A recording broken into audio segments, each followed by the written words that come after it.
Hello friend, welcome to my channel. Friend, आस्तीन का design बनाने के लिए सबसे पहले हम आस्तीन की लंबाई नापेंगे। तो फ्रेंड, हमारी आस्तीन की लंबाई 11 इंच है। आस्तीन की लंबाई नापने के बाद अब हम बाकरम लेंगे। बाकरम की लंबाई आस्तीन की लंबाई के बराबर होनी चाहिए।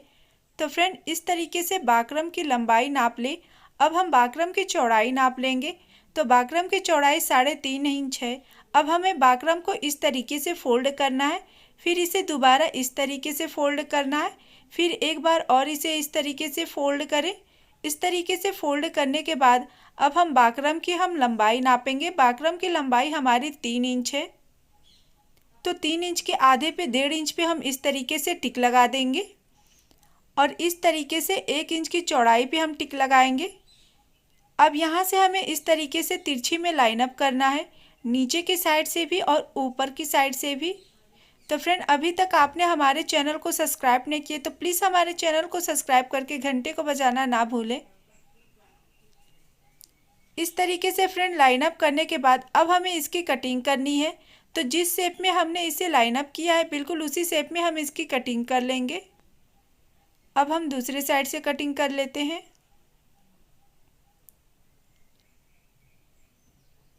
तो फ्रेंड, इस तरीके से हमने डिजाइन की कटिंग कर ली है। डिजाइन की कटिंग करने के बाद डिजाइन का लुक कुछ इस तरीके से आएगा।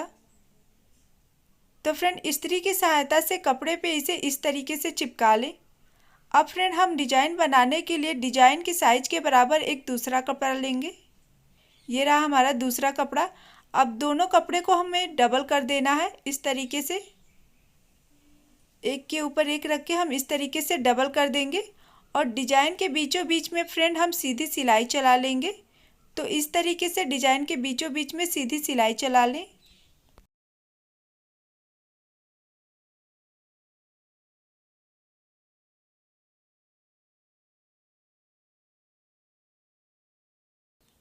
तो फ्रेंड, हमारी ये लाइन भी कंप्लीट हो चली है।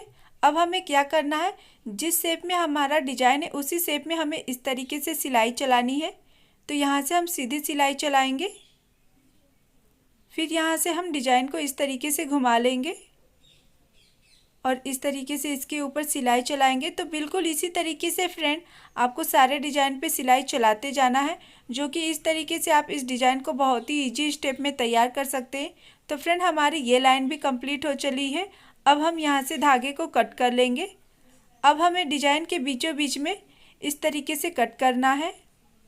तो हम इस तरीके से 2 भागों में डिजाइन को कट कर लेंगे। अब जिस शेप में हमारा डिजाइन है उसी शेप में हम इसकी कटिंग कर लेंगे। सिलाई के हल्के से बगल में हमें इसकी कटिंग करनी है।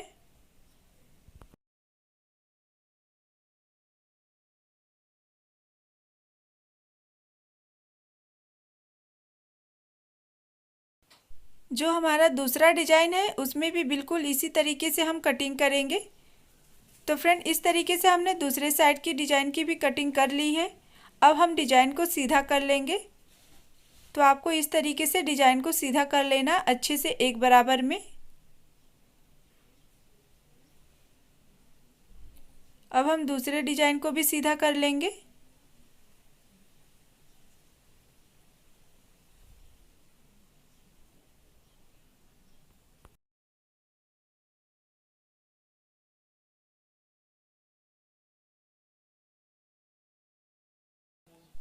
डिजाइन को इस्त्री की सहायता से एक बराबर में बैठा लें। अब हम एक लंबा सा कागज लेंगे। कागज पे हमें डिजाइन को इस तरीके से लगाना है और इसके किनारे की साइड में हमें सीधी सिलाई चला देना है।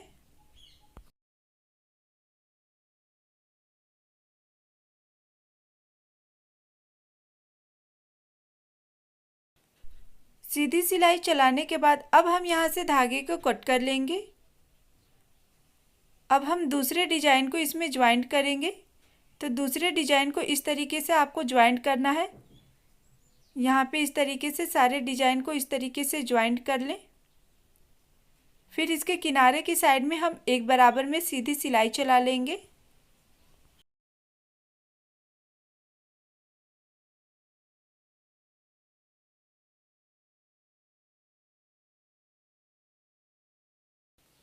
सीधी सिलाई चलाने के बाद अब जो हमारा किनारे के साइड में एक्स्ट्रा कपड़ा है उसे कट कर लें।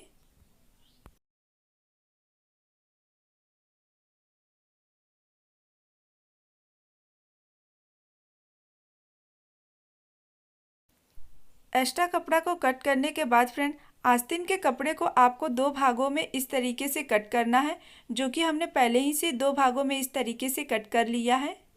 ये देखिए हमारा 2 भागों में आस्तीन का कपड़ा है, बीच में से कट करना है। अब हम डिजाइन पे इसे लगाएंगे, तो हमें डिजाइन पे किस तरीके से लगाना है, हमें यहाँ से इस तरीके से फोल्ड करना है और यहाँ पे डिजाइन को लगाकर इसके ऊपर हमें सिलाई चला देना है। तो एक बराबर में इसके ऊपर सीधी सिलाई चला लें।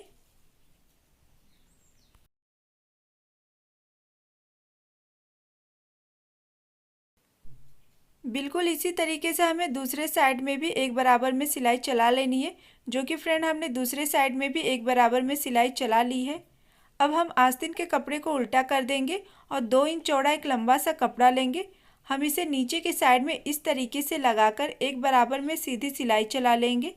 तो फ्रेंड अभी तक आपने हमारे चैनल को सब्सक्राइब नहीं किए तो प्लीज़ हमारे चैनल को सब्सक्राइब करके घंटे को बजाना ना भूलें, जिससे हमारी नेक्स्ट वीडियो की नोटिफिकेशन आपको मिलती रहे। अब यहाँ से एक्स्ट्रा कपड़े को हम कट कर लेंगे और आस्तीन के कपड़े को हम सीधा कर लेंगे। अब हम कपड़े को इस तरीके से फोल्ड करेंगे और इसके ऊपर सीधी सिलाई चला लेंगे। तो कपड़े को फोल्ड करते हुए फ्रेंड इस बात का ध्यान रखें कि आपका फोल्ड किया हुआ कपड़ा कहीं ज़्यादा पतला और कहीं ज़्यादा चौड़ा ना हो, एक बराबर आपका कपड़ा होना चाहिए। और इस तरीके से इसके ऊपर सिलाई चला लें। बिल्कुल इसी तरीके से फ्रेंड हमें इसके नीचे की साइड में डबल सिलाई चला लेनी है, जिससे हमारे डिजाइन में फिनिशिंग बहुत ही अच्छा आएगा। और ऊपर के साइड से जो हमारा एक्स्ट्रा डिजाइन है यहाँ से कट कर लेंगे। इस तरीके से डिजाइन बनाने के बाद अब इसमें हम रेडीमेड बटन लगाएंगे। हमें सारे डिजाइन पे इस तरीके से बटन लगा देना है। Thanks for watching my video.